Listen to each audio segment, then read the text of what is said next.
제가 유튜브를 운영하며 무의식 인터뷰를 1년 가까이 진행하고 있는데요. 무의식 인터뷰는 돈, 사랑, 자존감이라는 주제로 내 인생을 깊이 있게 돌아보는 프로그램이에요.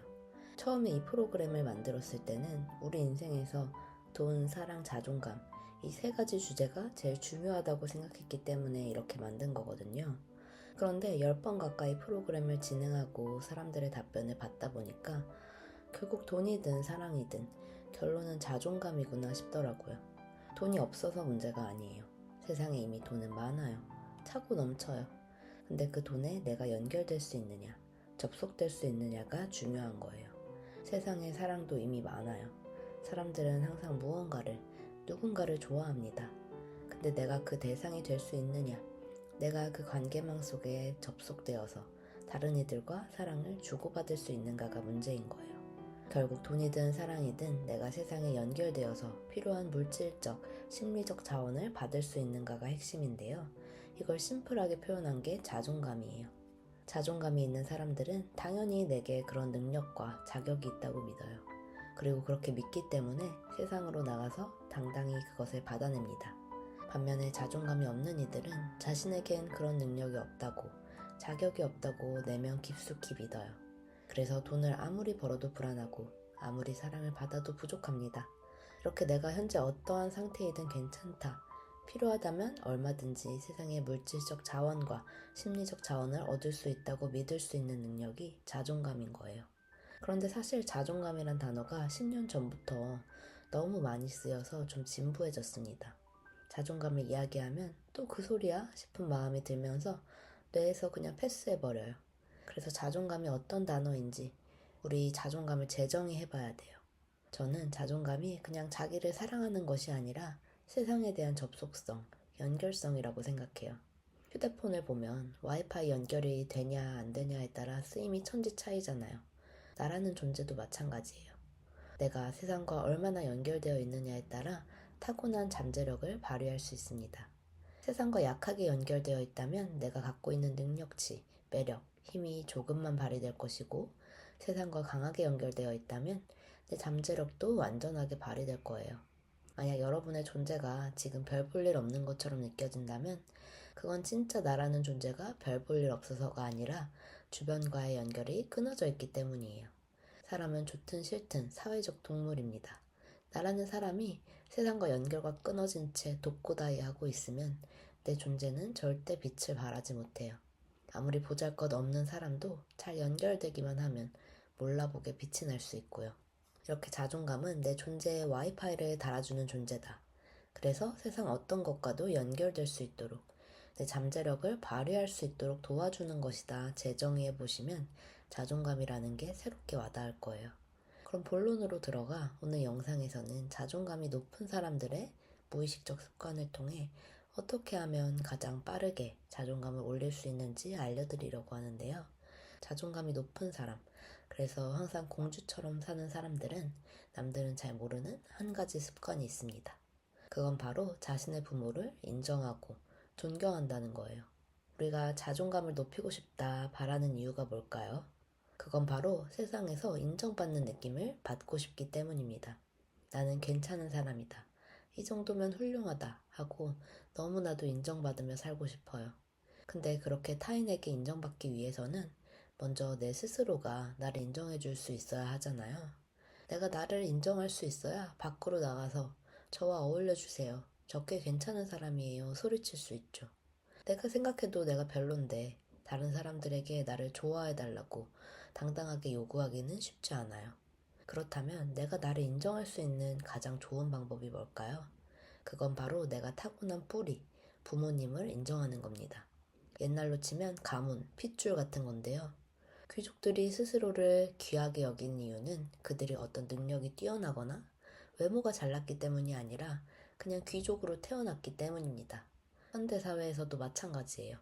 내가 내 뿌리인 부모님을 인정하고 존경할 때 나라는 사람은 자연스레 인정받을 수 있는 사람, 귀한 사람이 됩니다. 주위에 있는 자존감 높은 친구들을 떠올려 보세요. 대다수의 경우 그들은 부모님과 원만한 관계를 유지하는 경우가 많은데요. 부모님과 관계가 안 좋은데 자존감이 높다? 그런 경우는 거의 보지 못한 것 같아요. 자존감이 높은 사람들은 자신의 부모를 떠올리면 긍정적인 이미지가 떠오르기 때문에 같은 종류의 열매인 자기 자신도 긍정할 수밖에 없습니다. 근데 나는 부모님이 그렇게 존경할 만한 분이 아닌데 어떡해. 우리 집안은 개판이었는데 어떡해 생각하실 수도 있어요. 하지만 키포인트는 객관적으로 훌륭한 가정에서 자랐느냐가 아니에요. 좋은 집안에서 자랐기 때문에 부모님을 인정할 수 있는 게 아니라 부모님을 먼저 인정했기 때문에 그 결과 내가 좋은 집안에서 자란 셈이 되는 거예요. 사실 우리 집안이 훌륭하냐 아니냐는 어떤 기준을 들이미느냐에 따라 달라지기 때문에 객관적, 절대적이라는 말은 무의미합니다. 그러니 나는 우리 집이 너무 싫었어. 형편없는 집에서 자랐어. 생각하더라도 절망하지 마세요. 절대적으로 얼마나 좋은 부모 아래에서 컸는가가 핵심이 아니라 어떤 부모님이든 내가 부모를 긍정적으로 인식할 수 있는가가 포인트입니다. 지금부터라도 내가 부모님의 좋은 점에 포커스를 맞추고 그 부분을 인정해드리면 나의 자존감이 올라갑니다. 잠깐 여러분의 부모님을 한번 떠올려 보세요. 여러분은 어머니, 아버지를 떠올리면 어떤 모습이 떠오르나요? 엄마, 아빠를 각각 한 분씩 적어보고 엄마의 훌륭한 점, 아빠의 훌륭한 점을 10가지씩 적어봅니다. 꼭 대단한 것일 필요는 없어요. 작은 것이라도 부모님의 좋은 점을 발견하고 인정해보는 연습이라고 보시면 됩니다. 저도 한번 적어보았는데요. 엄마에 대해서는 생활력이 강하다. 끊임없이 일을 하셨다. 사과할 줄 아신다. 마음이 여리다. 가족들을 잘 챙긴다. 아빠의 말을 잘 들어준다. 용돈을 많이 주신다. 건강하시다. 성실하고 부지런하다. 이런 것들이 생각났어요. 특히 엄마를 떠올리면 새벽부터 일어나 요리를 하시고 또 직장에 나가시던 모습이 떠올랐는데요. 수십 년간 그렇게 살아오신 엄마를 생각하니까 그냥 당연하다고 여겼던 것들이 얼마나 감사한 일인지 새삼 깨닫게 되었습니다. 아빠에 대해서는 책을 많이 읽으신다. 다른 사람의 의견을 들으려고 노력하신다. 섬세하다. 가족들을 잘 챙긴다. 자상하다. 책임감이 강하다. 끊임없이 공부한다. 성실하다. 효자다. 검소하다. 이런 점들이 생각났어요. 저는 저희 아빠를 떠올리면 책이 항상 같이 떠올라요. 저도 책 읽는 걸 참 좋아하는데 그런 부분을 아빠에게 배운 게 아닐까 싶습니다. 이렇게 엄마 아빠의 멋진 점을 적어보니까 되게 기분이 좋았는데요. 누가 우리 부모님 멋지다고 하면 기분 좋잖아요. 그런 칭찬을 들은 것처럼 내가 부모님의 장점을 적어보니까 가만히 있는데도 내가 칭찬을 받은 기분이 들었습니다. 엄마가 그런 사람이니까 나에게도 그런 성실함이 있겠지. 아빠가 그런 사람이니까 나에게도 그런 자상함이 있을 거야 하는 자신감도 생겼고요. 여러분도 댓글로 어머니 아버지의 장점을 10가지씩 적어보세요. 즉시 내 자존감이 올라가는 것을 느끼실 수 있을 거예요. 만약 나는 부모님의 장점을 적는 게 너무 어려워 느껴진다면 이원성을 활용해 보시는 것도 추천합니다. 내가 생각하는 부모님의 단점을 적어본 다음에 그게 장점으로 뒤집어질 수 있는지 생각해 보는 거예요. 예를 들어 우리 아빠는 항상 바빴다. 이런 단점이 떠오른다면 그래서 우리 가족이 경제적으로 여유롭게 지내진 않았는지 또는 우리에게 신경 쓸 겨를이 없어서 내가 자유롭게 지내진 않았는지 하는 점을 생각해 보는 거예요. 모든 특징에는 장점과 단점이 있습니다. 장점이 잘 생각나지 않는다면 먼저 부모님의 단점을 10가지 적어보시고 그게 어떻게 좋은 점이 될 수 있을지 창의력을 발휘해 보세요. 사실 부모님에 대한 원망이 클수록 이런 생각의 전환을 하는 게 쉽지만은 않습니다. 내가 왜 그래야 되지? 왜 나만 부모님을 이해해야 돼? 억울한 마음도 들 수 있어요. 저도 예전에는 부모님을 떠올리면 존경스러운 마음보다는 서운하고 속상한 일만 떠올랐어요. 어렸을 때는 제 마음을 잘 알아주지 못하는 부모님께 상처받은 적도 많았거든요. 그래서 부모님을 무심하다고 여기고 부모님처럼 살지 말아야겠다고 다짐하기도 했습니다. 근데 그렇게 해서 저에게 좋은 점이 있었을까요? 내 부모처럼 살면 안 돼 생각할 때는 뭐든 다 애써서 열심히 해야 할 것 같은 느낌이 들었습니다. 애초에 내가 그대로 있으면 부모님과 비슷해지기 때문에 자연스럽지 않은 노력을 해서 그걸 뒤집어야 할 것 같았거든요. 그러다 보니 쉽게 지치고 자존감도 떨어질 수밖에 없었습니다. 그런데 부모님을 인정하고 우리 부모님이 사실 대단한 분들이었다는 것을 이해하고 난 뒤부터 제 마음도 편해졌어요. 그냥 가만히 있어도 훌륭한 부모님의 자식이기 때문에 크게 애쓰지 않아도 된다는 느낌. 그냥 있는 그대로의 나도 괜찮다는 마음이 올라왔어요. 좀 부족하더라도, 좀 서툴더라도 우리 부모님만큼은 가지 않을까? 지금은 내가 나이가 어려서 좀 부족하지만 또 더 나이를 먹을수록 엄마 아빠를 닮아가지 않을까? 그래서 많은 것들을 책임지며 사람들에게 도움이 될 수 있지 않을까 하는 마음을 갖게 된 거예요. 결국 부모님을 이해하고 인정하는 것, 존경하는 마음을 내는 건 부모님을 위해서가 아니에요. 나 자신을 위해서입니다. 가정 환경이 어려웠을수록, 부모에게 상처를 많이 받았을수록 절대로 부모를 이해하고 싶지도, 인정하고 싶지도 않을 거예요. 그런데 그렇게 마음에 칼자루를 겨누는 게 정말 나에게 득이 될까요?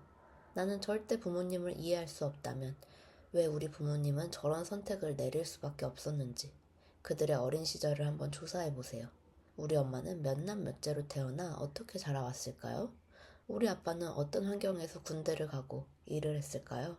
나로서는 절대 이해할 수 없는 행동을 해온 부모님은 100이면 100, 나로서는 더욱 상상할 수 없는 환경에서 자라온 경우가 많습니다. 내가 보기엔 내 환경이 정말 거지 같았을지라도 우리 부모가 처한 환경은 더 심각했을 가능성이 높아요. 내가 내 상처에만 집중하던 마음에서 벗어나 부모의 상처를 인식할 때 절대 이해할 수 없었던 부모의 행동이 이해가 가고 어쩔 수 없이 대물림되었던 아픔이 치유됩니다. 저는 그래서 삶을 하나의 이어달리기로 보는데요.